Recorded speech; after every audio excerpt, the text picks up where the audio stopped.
இன்னைக்கு என்ன பத்தி பேசலாம் அப்படின்னா, அந்த பண்டைய காலத்துல எப்படி திசைகளை அறிந்தார்கள் முன்னோர்கள் அப்படிங்கிறது பார்க்கணும். இன்னைக்கு பாத்தீங்கன்னா, இன்னைக்கு நமக்கு டெக்னாலஜி இருக்கு. முக்கியமா காம்பஸ் இருக்கு. திசை காட்டும் கருவி இருக்கு. ஸோ நம்ம எந்த திசையை எப்படி நம்ம பார்த்துக்கலாம்னு சொல்லி காம்பஸின் உதவியோட நம்மளால பார்க்க முடியுது. ஆனா பண்டைய காலத்துலலாம் என்ன பண்ணாங்க, திசைகளை எப்படி அறிந்தார்கள், வீடுகளை எப்படி கட்டினாங்க அப்படின்ற ஒரு விஷயம் பார்க்கிற பொழுது, நம்ம முன்னோர்கள் மிக பிரமாதமான விஷயங்கள்லாம் பண்ணியிருந்தாங்க. அதுல முக்கியமா காலத்தை ரெண்டா பிரித்தாங்க. அதாவது உத்தராயணம் என்று தட்சாயணம் புண்ணிய காலம், உத்தராயணம் புண்ணிய காலம்னு ரெண்டு விதமா பிரிச்சாங்க. அதாவது உத்தராயண புண்ணிய காலம் அப்படிங்கிறது என்னன்னா, நம்மளுடைய தை மாதத்திலிருந்து ஆடி மாதம் வரை, ஆடி மாதத்திற்கு முன்பு வரை, இதுதான் பாத்தீங்கன்னா உத்தராயண காலம்னு பிரிச்சாங்க. தாட்சியான காலம் அப்படிங்கிறது ஆடியிலிருந்து மார்கழி வரை, அப்படி ரெண்டா வருடத்தை பிரிச்சாங்க. காரணம் என்ன அப்படின்னா, இந்த உத்தராயண புண்ணிய காலத்துல சன் பாத்தீங்கன்னா டுவர்ட்ஸ் நார்த்தன் சைடு டிராவல் பண்ண, அதாவது வடக்கு நோக்கி சூரியன் பயணிக்கிற காலம் உத்தராயண காலம். அந்த நேரத்துல மக்கள் சுபிட்சமாகவும் நன்றாகவும் இருப்பார்கள். உத்திரத்தை நோக்கி போகிற, உத்திரம் என்ற வடக்கு, வடக்கு என்பது குபேரனுடைய திசை, மக்களுக்கு எல்லா விதமான நன்மைகளும் ஏற்படும். அதனால அந்த பீரியட்ல தான் அந்த காலத்துல வீடு கட்டினாங்க. அப்போ திசைகள் பர்ஃபெக்டா அமைஞ்சது. காரணம் எப்படி திசைகள் அப்படி அறிஞ்சாங்கன்னா, கிழக்கு நோக்கி நின்று ரெண்டு கைகளை இப்படி நீட்டிப்பாங்க. உங்களுடைய இடது கை இருக்கு இல்லைங்களா, வலது கை இருக்கிற திசை தெற்காகவும், இடது கை இருக்கிற திசை பாத்தீங்க அப்படின்னா வடக்காகவும், உங்களுக்கு நேரா சூரியன் இருக்கிற திசை கிழக்காகவும், அதுக்கு பின்புறம் இருக்கிறது மேற்காகவும் திசைகளை பிரிச்சார்கள்.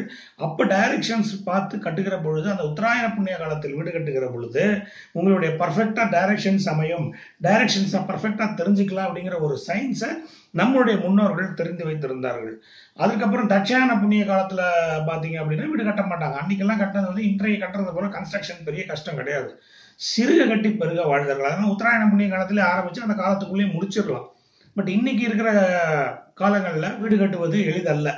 அதனாலதான் நமக்கு டைம் ஆகுது, 1 வருடம் ஆகுது, 1.5 வருடம் ஆகுது. வீடுகள் ஒரு 4 சென்ட், 5 சென்ட், 10 சென்ட், 15 சென்ட்லயும் கட்டுறான். பெரிய பெரிய பங்களாக்கள், இண்டஸ்ட்ரி கட்டுறாங்க. காலங்கள் கூடுதலாக மாறுகிறது. ஸோ இது எப்படி பிரிச்சு வைத்திருக்காங்க, உத்தராயண புண்ணிய காலத்துல பாத்தீங்கன்னா மக்கள் மகிழ்ச்சியாக வாழ்வதற்கும் வீடு கட்டுவதற்கும் இதுக்கும் பயன்படுத்துறாங்க. தாட்சியான புண்ணிய காலம் அப்படிங்கிறது என்னன்னா, இது சூரியன் பாத்தீங்கன்னா தெற்கு நோக்கி பயன்கள், தெற்கு பகுதி யமனுக்குரிய திசை. அதனாலதான் அந்த காலங்கள்ல ஆடி மாசத்துல இருந்து பண்டிகைகள் ஆரம்பிச்சிடும். ஸோ இறைவனை மகிழ்விப்பதற்காகவும் இறைவனுடைய அருள் நமக்கு தேவை என்பது பண்டிகை முழுமையா மார்கழி வரைக்கும் பண்டிகைகள் வைத்திருந்தாங்க. ஸோ இது காலத்தை அறிந்து வீடு கட்டியவர் கால புருஷர்கள்னே சொல்லலாம் முன்னோர்களை.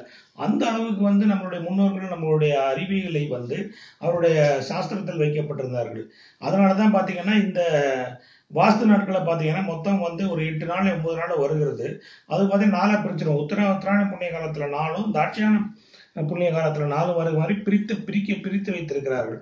ஸோ அப்படி கட்டுகிற பொழுது கூட இன்னைக்கு இருக்கிற டெக்னாலஜியில தட்சியான காலத்துல நீங்க ஆரம்பிச்சா கூட நீங்கள் முடிக்கும் போது உத்தராயண புண்ணிய காலம் வந்துடும் அப்படிங்கிறது அதுக்கு பின்னாடி இருக்கிற சயின்ஸுங்க. ஸோ முன்னோர்கள் எல்லாமே நமக்கு சயின்டிபிக்கலா தான் கொடுத்துருக்காங்க. ஸோ இது காலத்தை அறிந்ததும் அவர்கள் தான், திசைகளை அறிந்ததும் அவர்கள் தான்.